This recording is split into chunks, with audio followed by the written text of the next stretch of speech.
Oui, bonjour, monsieur le président d'honneur du Front National. Oui, bonjour. Tout d'abord, merci d'avoir bien voulu accorder cet entretien à Radio Prague. Alors, le 16 mars dernier, dans un communiqué de presse, vous avez attiré l'attention sur les dangers de la centrale nucléaire de Temelín. Pourquoi avoir justement choisi cette centrale? C'est plutôt surprenant de votre part, vous qui prônez le respect des souverainetés nationales. Le respect des souverainetés nationales m'interdit de parler de quoi que ce soit qui ne soit pas français. Non, mais pourquoi justement alors que choisi cette centrale alors que Parce que cette centrale a connu 200 incidents de fonctionnement depuis qu'elle est en service, monsieur. Depuis 2002, où elle est entrée en service, elle a connu plus de 200 incidents. Et ça a d'ailleurs créé, vous le savez bien, une tension certaine, en particulier avec l'Autriche. Et que cette centrale est située au cœur de l'Europe, et qu'elle est à grande proximité de tous les pays européens. C'est pour cela que j'ai attiré l'attention sur cette centrale. Je ne suis pas le premier, je pense. D'accord. Nous pourrions également parler de la centrale nucléaire de Fessenheim en Alsace qui est construite sur une faille sismique. Oui, mais est-ce qu'elle a connu des incidents comme Temelín? Alors, je ne connais pas l'histoire de Fessenheim, mais Je n'ai jamais entendu parler d'incidents à Fessenheim. Alors peut-être que, bien sûr, il y a eu des volcans en Auvergne il y a 300 000 ans. Il n'est pas impossible qu'il y en ait de nouveaux qui naissent dans la Beauce. On ne sait jamais, c'est vrai. Mais on prend des calculs de probabilité. En l'occurrence, il n'y a aucune volonté de nuisance de ma part. J'attire l'attention simplement au moment où l'on parle des centrales nucléaires dangereuses sur celle-là, qui en Europe est réputée comme l'une des plus dangereuses. D'accord. Vous avez également pointé du doigt l'accord entre François Fillon et Petronas sur la construction des 3 et 4e tranches de la centrale de Temelín.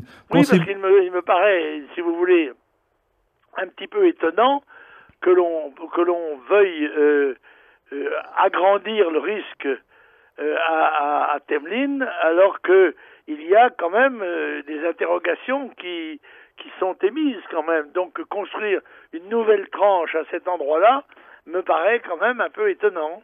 D'accord. Donc vous pensez que l'État français devrait s'abstenir de conclure un tel accord?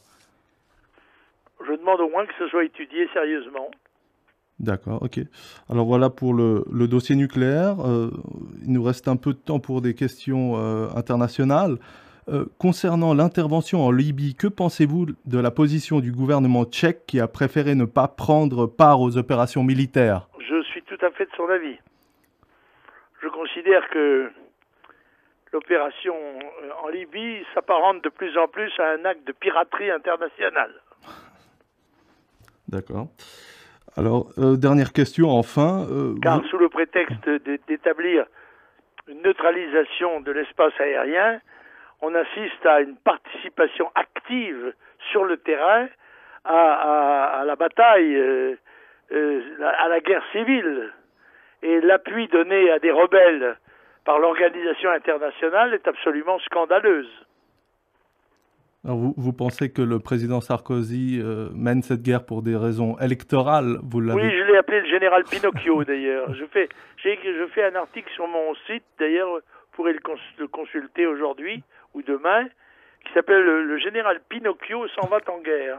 D'accord. Nous, on n'a pas Pinochet, mais on a Pinocchio. D'accord.